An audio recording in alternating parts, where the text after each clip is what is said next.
दोस्तों हमारे second part पे हम कर रहे थे आरपीएससी के पुराने क्वेश्चन जो अभी सीईटी और एएसआई और आरएस के लिए महत्वपूर्ण हो सकते हैं। ठीक है, अब अगला क्वेश्चन देखते हैं। राजविलास ग्रंथ के लेखक कौन है? कौन सा नाम है राजविलास के? तो इसका आंसर होगा मानकवि है इसका लेखक। ठीक है, नहीं अब मानकवि है तो वीरबाण की रचना कौन सी है? उसका नाम राजरूपक। वीरबाण की है। केशवदास की है गुण रूपक।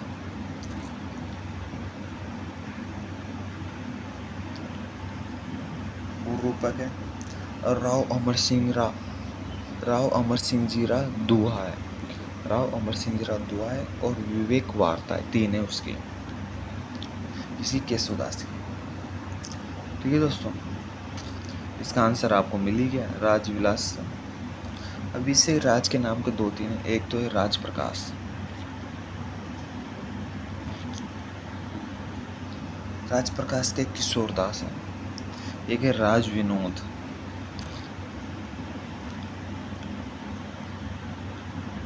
ठीक है, राज विनोद और राज रत्नाकर, इसके कौन सदाशिव भट्ट है। एक है राजवल्लभ जिसका मंडन है। ठीक है, तो ये राज का याद रखना। राजविलास ग्रंथ के लेखक कौन है? मानकवि। भारत में राज्य के महाधिवक्ता का पारिश्रमिक किसके द्वारा निर्धारित किया जाता है? पहले तो महाधिवक्ता कौन से अनुच्छेद में है? अनुच्छेद 165 में है। ठीक है, अनुच्छेद 165 में है ना। इसको हटाता कौन है? राज्यपाल है। हटाता कौन है? राज्यपाल है। और त्याग पत्र किसको देता है? राज्यपाल को। तो फिर पारिश्रमिक को निर्धारित करेगा? राज्यपाल। ठीक है, अब प्रथम फर्स्ट महाधिवक्ता कौन थे राजस्थान के? उसका नाम है जेसी कासलीवाल है। जेसी कासलीवाल है, जेसी कासलीवाल। ठीक है, अभी वर्तमान के राजेंद्र प्रसाद है।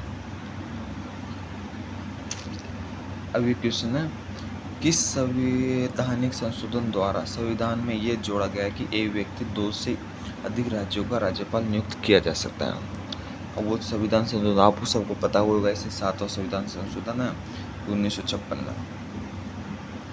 इन तीनों संविधान संशोधन के बारे में बता दूं, 14 में कुछ खास नहीं है, लेकिन 12वां संविधान संशोधन किससे संबंधित है? 12 गोवा है, दमन द्वीप है को भारत में मिलाया गया था। गोवा और दमन और द्वीप को। ठीक है, गोवा को, दमन और द्वीप को 1962 ईस्वी में मिलाया गया था। अब 15वां संविधान संशोधन है 1963 ईस्वी में हुआ था। इसमें क्या हुआ था? एक तो हाई कोर्ट के जज, एक है सुप्रीम कोर्ट के जज की आयु हाई कोर्ट की जज की 60 से बढ़ा के 62 कर दी गई थी। अब सुप्रीम कोर्ट की 62 से 65 कर दी गई थी। वो कौन सा था? 15वां संविधान संशोधन 1963 में। ठीक है दोस्तों, धन्यवाद। आंसर आपको मिल ही गया इसका 7वां। निम्नलिखित लोकगीतों में से कौन से विवाह के अवसर पर गाए जाते हैं? मतलब ब्याहों में किसे किसे गीत गाए जाते हैं? सब सीट ने सबको पता है, इसे सुबह सुबह गाली गीत होते हैं, सुबह सुबह समय गाए जाते हैं। तो 4 नंबर तो सब हैं, तो ये पहला ऑप्शन नहीं है, इसमें 4 नहीं था। अब गौरबंद गाया ही नहीं जाता, क्योंकि गौरबंद किसका? ऊँट श्रृंगार का गीत है। किसका? ऊँट श्रृंगार का गीत है गौरबंद।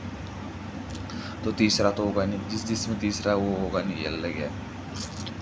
अब परिणीत और जल्ला गीत है। जल्ला गीत वो होता है जो अपने बारात का डेरा देखने जाती ना लुगाइयाँ, जब गाई जाओ जी, रात को डेरो देख बगी जब गाती जाओ जी।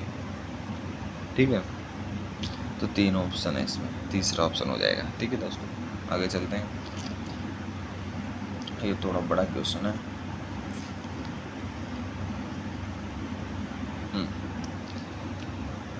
राजस्थान सरकार के मंत्रियों के वेतन भत्तों और के बारे में निम्नलिखित कथनों पर विचार कीजिए।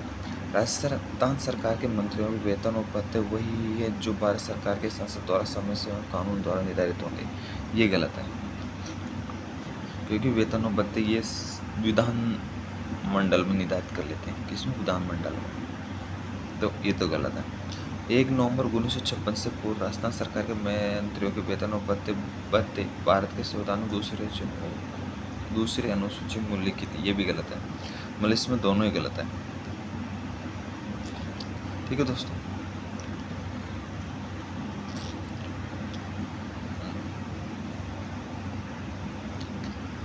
अब निम्नलिखित कथनों पर विचार कीजिए। उन्होंने राजस्थान के मुख्यमंत्री के रूप में कार्य किया, मतलब राजस्थान का मुख्यमंत्री रहे, विधानसभा अध्यक्ष भी रहे और राज्य वित्त आयोग के अध्यक्ष भी रहे। ये से कौन थे? वो थे हीरालाल देवपुरा। वैसा पे 16 दिन मुख्यमंत्री रहते हैं। कितने दिन रहते? मात्र 16 दिन रहते हैं। अब कब रहते? 1985 में रहते थे। ये भी याद रखना दोस्तों। कब रहते? 1985 में। कब रहते? 16 दिन रहते, मात्र न्यूनतम कार्यकाल है इनका। ठीक है ना। अब ये जगन्नाथ पाड़े कब से कब तक रहे? 1980 से 81 तक रहे। 1980 से 81 तक रहे, है ना। हरिदेव जोशी 3 बार रहे, लेकिन तीनों बार अपना कार्यकाल पूरा नहीं कर पाए। ठीक है। मोहनलाल सुखाड़े लगातार सबसे ज़्यादा कार्यकाल तक रहते, 1954 से 1971 तक। धन्यवाद दोस्तों। वीडियो अच्छा लगे तो लाइक और सब्सक्राइब कर लेना।